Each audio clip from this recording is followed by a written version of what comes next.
So good morning everyone. Today we will start chapter number 14, natural resources.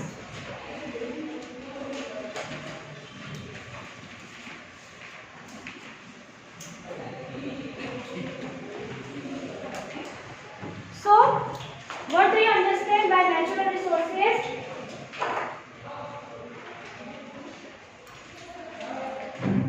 In our earth, in our planet, सिर्फ अर्थ ही ऐसी है जिसमें life है.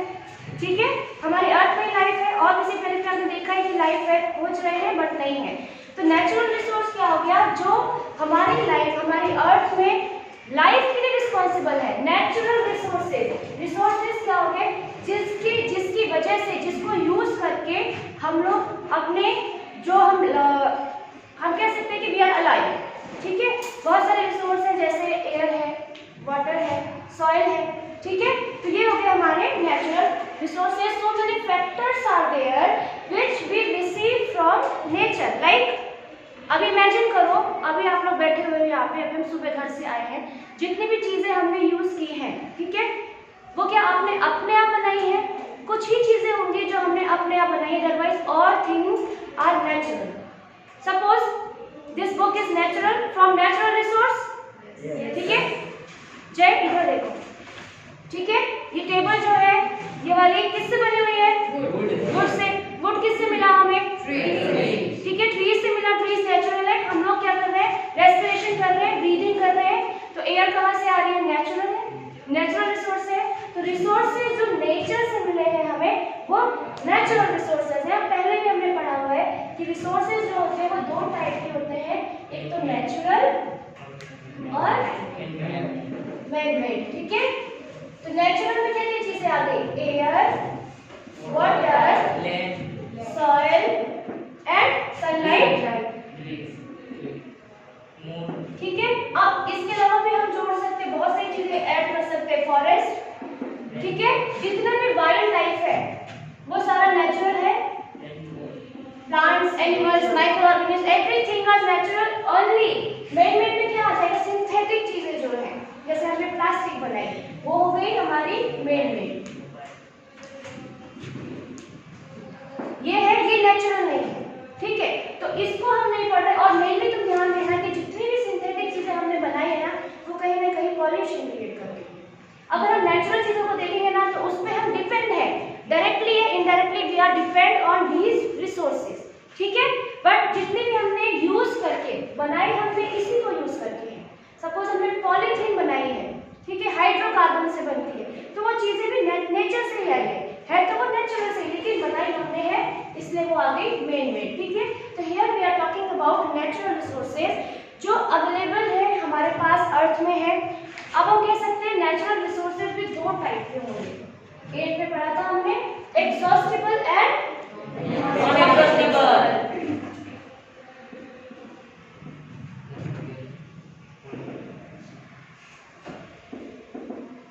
Natural resources. ठीक है, शॉर्ट फॉर्म में. एग्जॉस्टिबल मींस क्या? They can exhaust by human activities. It means they are present in limited quantity. ठीक है ना, आप यूज करोगे तो ये, हाँ अरे बताइए. नॉन एग्जिस्टेबल क्या हो गया? It can not be exhaust, खत्म नहीं होंगे, ये अनलिमिटेड क्वांटिटी में प्रेजेंट है. समझ में आ रहा है सबको? कोई डाउट हो तो पूछना. ठीक है, तो ये एग्जॉस्ट मतलब खत्म हो सकते हैं with human activities, with human use, but ये जो है वो खत्म नहीं हो सकते. तो मुझे बताओ इन सब में से, इसमें अभी और भी आएगा, हाँ, coal and petroleum, these are also natural resources. अब मुझे बताओ अनलिमिटेड कौन सी चीजें प्रेजेंट हैं? Sunlight, correct, air, water, soil. ठीक है, इसे हम बोल सकते हैं. यहाँ पर लिमिटेड कौन सी होंगी? कोल, पेट्रोलियम, उसी में सारा आ जाएगा. ठीक है, तो कोल एंड पेट्रोलियम ये क्या है? नेचुरल रिसोर्स है. We can not imagine our life without coal and petroleum. Petroleum में सब कुछ आ जाएगा, petrol, diesel, kerosene, wax, everything, सब कुछ पेट्रोलियम से ही बनता है. All things are petroleum product. ये हम पहले पढ़ चुके हैं 8th में. ठीक है ना, पढ़ा था ना हमने, वो एक डायग्राम बना हुआ था, एक्सट्रैक्शन का, सेपरेशन करने का पेट्रोलियम का, रिफाइनरी का बना हुआ था, ठीक है। तो ये सारी चीजें क्या पेट्रोलियम प्रोडक्ट है। कोल भी बहुत जरूरी है, कोल से बहुत सारी चीजें बनती है, कोक हो गया और भी चीजें कोल से बनती है। तो ये है क्या एक्चुअली, कोल एंड पेट्रोलियम को क्या बोलते हैं हम, फॉसिल फ्यूल्स। फॉसिल से बने हुए हैं। Fossil mean dead and decaying matter.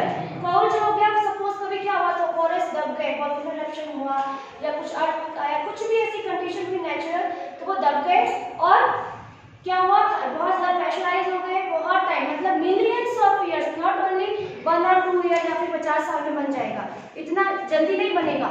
Millions of years के बाद वो जो फॉरेस्ट है it will convert into coal, ठीक है ना। पेट्रोलियम में भी सेम है कि जो हमारे एक्वेटिक एनिमल्स थे या माइक्रो और फिशेस वगैरह थी या और भी चीजें थी, वो उनकी डेथ हो गई और टोटली डिकम्पोज नहीं हो पाए, नीचे दब गए, लेयरिंग होती चली गई ऊपर, और after some time, not some time, after millions of years in particular condition it will convert into petroleum. तो ये लिमिटेड है, जो आपको आज मिल रहा है वो बहुत सालों पहले का मिल रहा है। तो अगर आप इसको अच्छे से यूज नहीं करोगे तो ये खत्म हो जाएगी, ठीक है।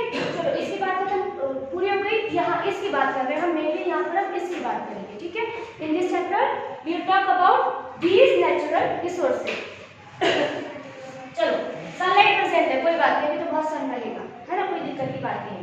एयर वाटर सॉइल अनलिमिटेड है, ओके, अनलिमिटेड क्वांटिटी में प्रेजेंट है। तो हम बोलेंगे हम कुछ भी करें हमें क्या फर्क पड़ रहा है, ये तो प्रेजेंट है ना। क्या ये सही है? क्यों सही नहीं है बताओ, कोई मुझे बताओ क्यों ये है नॉन एग्जॉस्टिबल, फिर भी हमें चिंता करने की जरूरत क्यों है?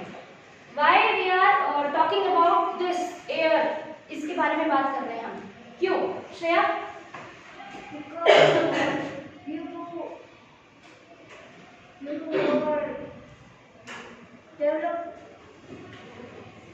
मतलब हम डेवलप हो रहे हैं तो साथ में उतना हम पॉल्यूशन भी कर रहे हैं। वेरी गुड, देखो ये है अनलिमिटेड है, लेकिन अगर हम इसको वाइजली यूज नहीं करेंगे, ठीक है, अगर हम इसको ऐसे यूज कर रहे हैं, कुछ भी हम कर रहे हैं, एमिशन कर रहे हैं different type of gases, methane हो गया और CFC हो गया, different type of poisonous gases we are releasing from our AC refrigerator, ठीक है, and different type of industry we are releasing these poisonous gases into air, so क्या होगा, air pollution होगा, ठीक है। अब air is present in unlimited quantity, but if air is polluted that we can not inhale that type of air. It means unlimited थी लेकिन हम उसका यूज नहीं कर सकते। सेम कंडीशन अप्लाई होगी वाटर एंड सॉइल में। अगर आपके पास वाटर तो बहुत ज्यादा प्रेजेंट है, लेकिन क्या आप सी वाटर पी सकते हो? नहीं ना। तो आपके पास जो पीने वाला वाटर वैसे ही कम है हमारे पास, उसमें भी अगर हमने उसको पॉल्यूट कर दिया तब तो हमारे पास कुछ बचेगा ही नहीं, ठीक है। सॉइल ही अगर पॉल्यूटेड है तो फिर कोई भी प्लांट नहीं उगेगा, फर्टिलिटी खत्म हो जाएगी, and we are depend on plant for food. Plant हमारे मेन है, प्रोड्यूसर है हमारे फूड चेन के, फूड वेव के, प्लांट से शुरू होती है फूड चेन। अगर प्लांट नहीं है तो हम भी नहीं है, ठीक है ना। तो इसी की बात कर रहे हैं हम। अर्थ में जो भी है, देखो अब ये जो सनलाइट है मैंने तुम्हें पहले भी पढ़ाया है, हमने स्टार्टिंग में पढ़ा था कि फूड चेन में 10% रूल चलता है, सनलाइट से एनर्जी मिलती है और 10% पास होती है हर एक लेवल में, ठीक है। तो इसलिए इफेक्ट पड़ता है हर एक लेवल पे, और नेचुरल रिसोर्स जो है हमें मिले हैं बहुत अनलिमिटेड है, लेकिन हमें इसको वाइजली संभाल के, ताकि नेक्स्ट जनरेशन के भी लिए रहे। जैसे कोल एंड पेट्रोलियम, पेट्रोल डीजल है, हम ये नहीं कह सकते कि हम यूज ही नहीं करेंगे, ठीक है, कम है हमारे पास तो हम ये नहीं कहेंगे कि हम गाड़ी नहीं चलाएंगे, ठीक है, पेट्रोल डीजल का यूज ही नहीं करेंगे, ये पॉसिबल नहीं है। हम उसके बिना लाइफ अभी सोच ही नहीं सकते, बट हमें क्या करना चाहिए, हम रिड्यूस कर सकते हैं, ठीक है, हम कम यूज कर सकते हैं, वाइजली कर सकते हैं कि आपको किस तरीके से यूज करना है। आप ऐसा नहीं बोल सकते हो कि मैं अपने पैसे से ले रहा हूँ, मेरी मर्जी में चाहे जितना लूँ, ऐसा नहीं होगा। जब वो होगा ही नहीं, भले आपके पास भंडार पड़ा हो, पैसों को आप नहीं खरीद सकते, खरीदने के लिए चीज भी तो होनी चाहिए। अगर पेट्रोल ही नहीं है तो आप चलाओगे क्या? तो हमें ऐसा नहीं करना है कि आपको अभी पूरा खत्म कर देना है, हमें अपनी नेक्स्ट जनरेशन के लिए भी रखना है। और कोल एंड पेट्रोलियम तो हमें पता ही है कि वो बहुत साल लगते हैं, अभी हमें क्या पता कि आगे है कि नहीं है, और हम बना भी नहीं सकते, ठीक है। तो हमें उसको वाइजली यूज करना चाहिए। तो यहाँ पर क्या हुआ अब देखो बायोस्फीयर जो है नेचुरल रिसोर्स की बात कर रहे हैं हम, तो बायोस्फीयर, जब हम बायोस्फीयर की बात करते हैं, बायो मीन्स क्या होता है? लिविंग, ठीक है। बायोस्फीयर जो होता है वो 3 स्फीयर से मिलकर बना होता है। एटमॉस्फेयर, ठीक है, देन हाइड्रोस्फीयर एंड लिथोस्फीयर, ठीक है। एयर का जो भी है, अर्थ के ऊपर एयर का जो एलिमेंट प्रेजेंट है that is called atmosphere. Hydro means water, तो वाटर जितना भी है, वाटर का जितना सब जो भी मिल रहा है आपको वाटर में, वो बोला हमने हाइड्रोस्फीयर। इसके बाद जो हमारा land area that is lithosphere. तो इन तीनों को मिला के बनता है बायोस्फीयर, ठीक है। Atmosphere, hydrosphere, lithosphere. Atmosphere, in atmosphere different type of gases are present, different percentage of gases are present, ठीक है। In hydrosphere different type of water, underground water भी हाइड्रोस्फीयर में ही आएगा। जो ऊपर बह रहा है वो भी, कितनी रिवर है हमारी, सी है, ओशियंस है, ग्लेशियर है, जो 12 मंथ पूरे वो उन्हें आइस में ही रहना चाहिए, वो मेल्ट नहीं होने चाहिए, ठीक है। तो ये लिथोस्फीयर में जो लैंड है सारा हमारा, ठीक है। ये तीनों मिलकर बनते हैं बायोस्फीयर। बायोस्फीयर में इनमें जो भी लिविंग थिंग्स है वो सारे बायोस्फीयर में आएंगे। कोई भी बायोस्फीयर जो होता है वो उसके 2 कंपोनेंट्स होते हैं बायोस्फीयर के। एक तो होता है biotic component and abiotic component, ठीक है। बायोटिक मींस जो लिविंग है और इसमें नॉन लिविंग। लिविंग में सिर्फ 2 चीजें आएंगी, plants and animals, micro organism इसी में आ जाएंगे, ठीक है। और नॉन लिविंग में ये सारे जो मैंने बताए थे, soil, water, air, sunlight, these are the abiotic components of biosphere, ठीक है। तो we can say here biosphere is made up of biotic component and abiotic component. Biotic components are called living components of biosphere. Abiotic means abiotic, non-living component. In biotic, plants, animals, microorganisms ये सारे इसमें आएंगे। In abiotic, soil, water, air ये सारी चीजें इसमें आएंगी। And we can say that these, देखो, animals are depend on plants for food. दिखाई पड़ रहा है सबको? Animals and we, हम लोग भी animals में आ गए, ठीक है। Animals are depend on plants for food. With the help of photosynthesis process, plants can make their food. किससे लेंगे अभी plants food बनाने के लिए? यहाँ से लेंगे, यहाँ से लेंगे।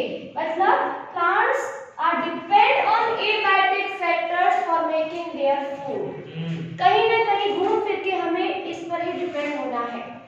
समझ में आ रही बात कि प्लांट्स पर हम डिपेंड हैं, और भी चीजों के लिए डिपेंड है हम, सनलाइट हमें भी चाहिए, ठीक है, बहुत सारी चीजें हमें भी चाहिए। बट सिंपल बात करें अगर हम, तो animals are depend on plants for food और plants are depend on abiotic components of biosphere for making their food, ठीक है।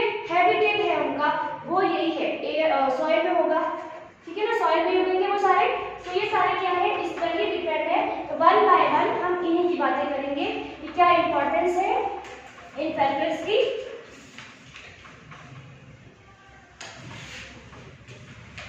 और एक और चीज ध्यान रखना, एवरीथिंग इज इंपॉर्टेंट। एवरीथिंग मतलब अगर मैंने बोला air is a mixture of gases, 21% oxygen, 78% nitrogen, that percentage is also important कि इतना परसेंटेज ही होना चाहिए। वो कम ज्यादा होगा तो किसी न किसी टाइप ऑफ पॉल्यूशन क्रिएट होगा। जैसे 78% नाइट्रोजन है, देखो ऑक्सीजन 21% है लेकिन नाइट्रोजन 78% है, बहुत जरूरी है। क्यों? कभी सोचा है नाइट्रोजन इतनी इंपॉर्टेंट क्यों है? हम तो ऑक्सीजन इनहेल कर रहे हैं ना, नाइट्रोजन से ग्लेशियर कैसे मेल्ट हो जाएंगे? वो मतलब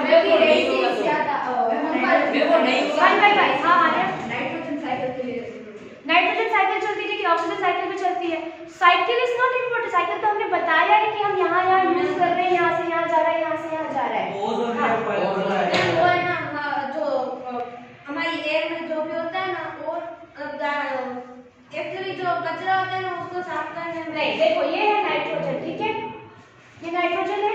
अब सोचो कि हमारे अंदर, ठीक है, हम किस में सेल भी पढ़ा दिया है, सेल पढ़ा हुआ है, टिश्यूज पढ़े हुए हैं, ठीक है। अब मुझे बताएं नाइट्रोजन किस किस में प्रेजेंट है? सोचो, देखो प्लांट्स क्या करते हैं, इस नाइट्रोजन को ऐसे नहीं ले पाते तो फिक्स करते हैं बैक्टीरिया, पढ़ाया था मैंने, nitrogen fixing bacteria can fix the nitrogen, then plant can use that nitrogen, ठीक है। बट अब सोचो कि नाइट्रोजन किस क्यों नाइट्रोजन इतनी इंपॉर्टेंट क्यों है? ऑक्सीजन है ना हमारे लिए इंपॉर्टेंट, तो ऑक्सीजन हमें चाहिए, हमारे ब्लड में होके जाती है, हर एक सेल में चाहिए ऑक्सीजन, ठीक है। तो नाइट्रोजन इतनी इंपॉर्टेंट क्यों है? सोचो, अभी देखो नाइट्रोजन बताऊंगी कहाँ कहाँ पर है। विटामिन, हाँ बोलो। ऊपर से कोई मेट्रो चाहता है ना बाहर से, तो नाइट्रोजन उसको मार देते हैं। वो नहीं, अपने अंदर देखो विटामिन होते हैं,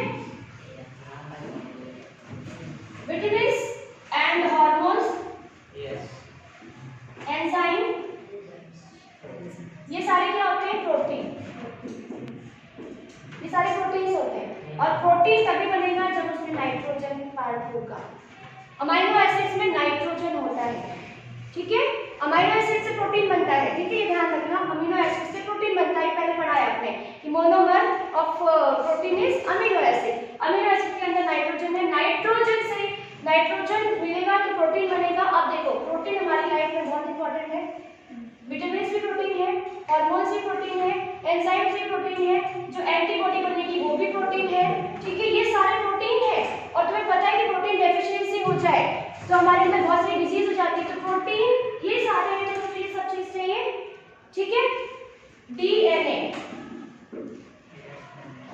deoxyribo, so first resource is air, और हम बात इसी की कर रहे थे एयर की, ठीक है। तो सबसे पहले ध्यान रखना, air is the mixture of gases, सब ध्यान रखना है। एयर क्या है? Mixture of different type of gases, carbon dioxide, oxygen, nitrogen, hydrogen और कुछ वाटर वेपर्स भी होते हैं, ठीक है, ऐसे बहुत सारी गैसेस होती है।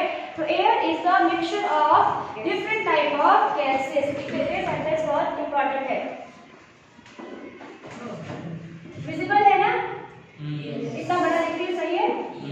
हाँ, कौन कौन सी आ गई इसमें? बहुत इंटरेस्टिंग ये कंपोजिशन जो है, देखो अब मैंने जो बात मैं बोल रही थी वही यहाँ पे बोलूंगी कि जो भी परसेंटेज है 0.1 है अगर, तो वो 0.1 इज वेरी इंपॉर्टेंट, 1 है 78 है, वो परसेंटेज, अमाउंट बोल रही हूँ मैं, number, that is also very important, वो कम ज्यादा नहीं होनी चाहिए, वो कम, जो कार्बन डाइऑक्साइड है हमारा, ठीक है।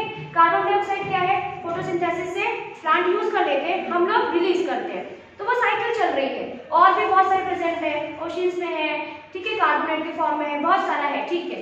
लेकिन कार्बन डाइऑक्साइड इसलिए भी इंपॉर्टेंट है, वो ट्रैप करती है सनलाइट को, और रात में हमारे यहाँ बर्फ नहीं जमने देती, रात में जो है वो वार्म बना गर्माहट रखती है अर्थ पे, इसलिए लाइफ है। अब वो परसेंटेज बढ़ गई, क्यों? बिकॉज ऑफ हम लोग पॉल्यूशन क्रिएट कर रहे हैं, burning of fossil fuels, petrol fossil fuel है, डीजल फॉसिल फ्यूल है, कुछ भी हम जो गाड़ियां चला रहे हैं उससे क्या बर्निंग हो रही है, उससे कार्बन डाइऑक्साइड रिलीज हो रही है, तो परसेंटेज बढ़ गया। उस परसेंटेज की वजह से क्या हुआ?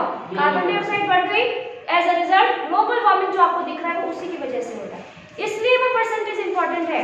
हमारी अर्थ में लाइफ है तो उसमें बहुत सारी चीजें इंपॉर्टेंट है, आप ये नहीं कहोगे कि ये फैक्टर इंपॉर्टेंट है इसलिए लाइफ में अर्थ है, नहीं, everything is important. Ozone layer की अपनी इंपॉर्टेंस है, कार्बन डाइऑक्साइड की अपनी इंपॉर्टेंस है, ऑक्सीजन की अपनी इंपॉर्टेंस है, जो अमाउंट है हर चीज का, पानी इतना है तो उसकी अपनी इंपॉर्टेंस है, तभी अर्थ में लाइफ है, अदरवाइज अर्थ में लाइफ, एक भी चीज कम हो गई ना या ज्यादा हो गई, खत्म हो जाएगी लाइफ। ये तो अभी रिजल्ट दिख रहा है हमें ग्लोबल वार्मिंग, अगर ये बढ़ जाएगा ना तो अर्थ में से लाइफ खत्म हो जाएगी, सारा कुछ डूब जाएगा ना, ग्लेशियर मेल्ट हो रहे तो सारा कुछ डूबने लग जाएगा फिर तो ऐसे ही ओजोन लेयर डिप्लीट हो रही है, अगर वो डिप्लीट हो गई ढंग से तो लाइफ खत्म हो जाएगी।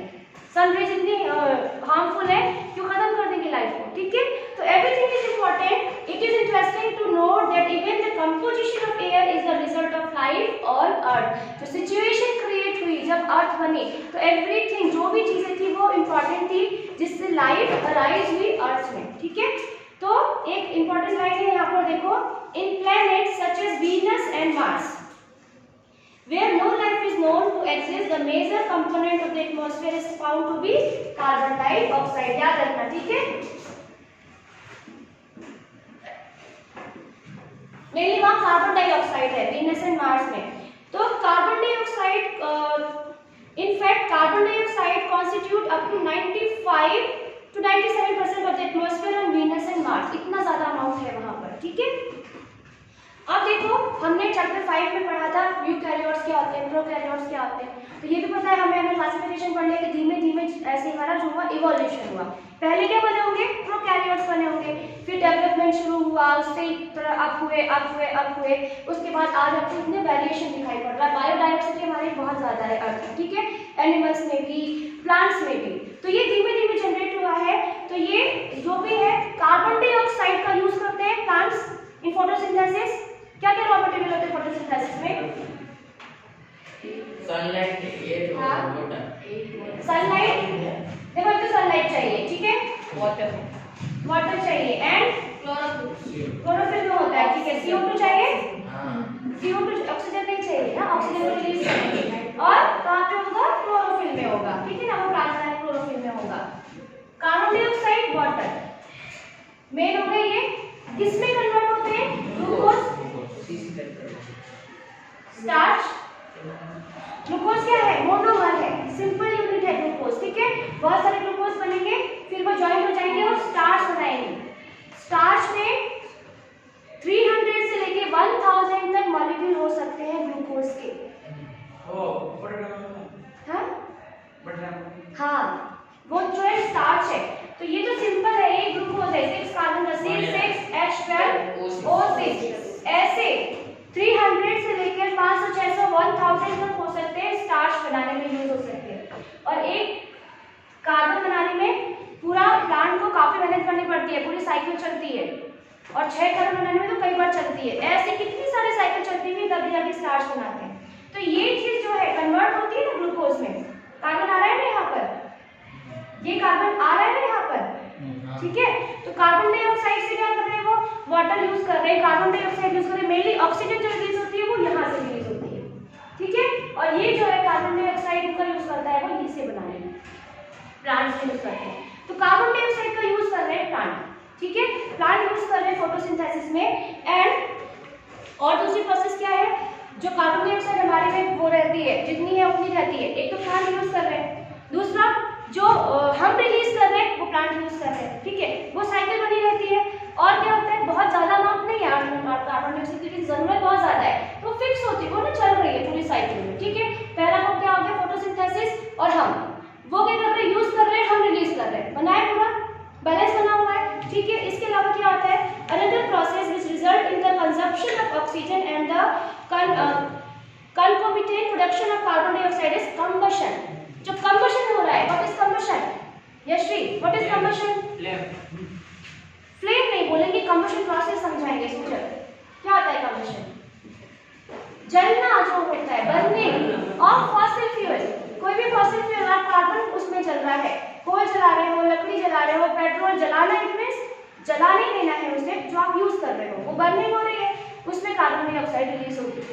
कार्बन को जब ऑक्सीजन, देखो कार्बन है ऑक्सीजन के साथ रिएक्ट करेगी तो कार्बन डाइऑक्साइड बनाएगी, ठीक है। बैठ जाओ, सब में कार्बन प्रेजेंट है, कोल और पेट्रोलियम में, कोल पेट्रोलियम सब कार्बन प्रोडक्ट है। तो कार्बन जब जलने के लिए ऑक्सीजन चाहिए, तुम्हें पता होना चाहिए। ऑक्सीजन नहीं होगी तो कंबशन नहीं होगा, बर्निंग भी नहीं होगी, है ना। ऑक्सीजन चाहिए हमें, कहीं पे आग लग जाती है तो ऑक्सीजन सप्लाई करने के लिए कार्बन डाइऑक्साइड पूरा एक ब्लैंकेट बना देते हैं। या तो पानी से बुझाते हैं, पानी से नहीं बुझ सकती, कहीं इलेक्ट्रिकल चीजें आ रही है तो पानी नहीं डालते, फिर वहां पर क्या डालते हैं, कार्बन डाइऑक्साइड, ठीक है। कार्बन डाइऑक्साइड ब्लैंकेट की जैसे कवर कर लेती है, ऑक्सीजन सप्लाई हो जाती है, जितनी है उतनी जल के बुझ जाएगी। अभी तो बहुत सारे आ रहे हैं, फायर एक्सटिंग्विशर, वो झाग कैसा हो जाएगा, फॉर्म कैसा हो जाएगा, कार्बन डाइऑक्साइड होती है। फायर सोडा वाटर भी होता है उसमें मिक्स, ऐसा बहुत सारे आ रहे हैं, ठीक है। तो इससे कार्बन डाइऑक्साइड रिलीज हो रही है। एक तो हम कर रहे हैं, दूसरा कंबशन से हो रही है कार्बन डाइऑक्साइड रिलीज, ठीक है। और क्या हो रही है, this include not just human activities which burns fuels to get energy. सिर्फ इतना ही नहीं है कि हम ही यूज कर रहे हैं, कभी कभी फॉरेस्ट फायर जंगल में आने लग जाती है, हमारे यहाँ तो बहुत लगती है, ठीक है। फॉरेस्ट फायर से भी कार्बन डाइऑक्साइड रिलीज होती है, ये नेचुरल प्रोसेस है। तो बहुत गर्मी होती है, जंगल बहुत घने हो जाते हैं, आपस में रगड़ते हैं हवा से, फ्रिक्शन से क्या होता है, आग लग जाती है। तो फॉरेस्ट फायर से भी कार्बन डाइऑक्साइड रिलीज हो रही है। तो कहाँ से रिलीज हो रही है, ह्यूमन एक्टिविटीज से हो रही है, कम्बशन से हो रही है, फॉरेस्ट फायर से हो रही है, ठीक है। तो इसके अलावा इतना सारा है कार्बन डाइऑक्साइड, फिर भी वो उतने अमाउंट में ही प्रेजेंट रहता है, बहुत कम अमाउंट है, बहुत ज्यादा नहीं है कार्बन डाइऑक्साइड का। क्यों नहीं है? क्योंकि उसका यूज भी कर लेते हैं, तो प्लांट यूज कर लेते हैं, प्लांट उस कार्बन डाइऑक्साइड को कन्वर्ट कर देते हैं, ठीक है, with the help of photosynthesis process उसको कन्वर्ट कर देंगे। उसके बाद क्या होगा, बहुत सारे जो मरीन एनिमल्स हैं वो यूज करते हैं carbonates dissolve in sea water to make their shells. उनके ऊपर शेल नहीं होते, शेल होते हैं ना, जो समुद्री जीव होते हैं, मरीन एनिमल्स होते हैं, शेल नहीं होता उसके ऊपर, कवरिंग जो होती है वो कार्बोनेट की होती है, तो वो उसका यूज उसमें कर लेते हैं, इसलिए फिक्स रहती है कि हाँ ज्यादा नहीं बढ़ रही है। तो इस तरीके से जो कंपोजिशन है कार्बन डाइऑक्साइड का वो पर्टिकुलर रहता है, ज्यादा होता है तो ग्लोबल वार्मिंग हो रही है, ठीक है। तो ये हो गया हमारा कार्बन डाइऑक्साइड के बारे में बात की हमने। एयर की बात कर रहे हैं। Next topic is the role of the atmosphere in the climate control.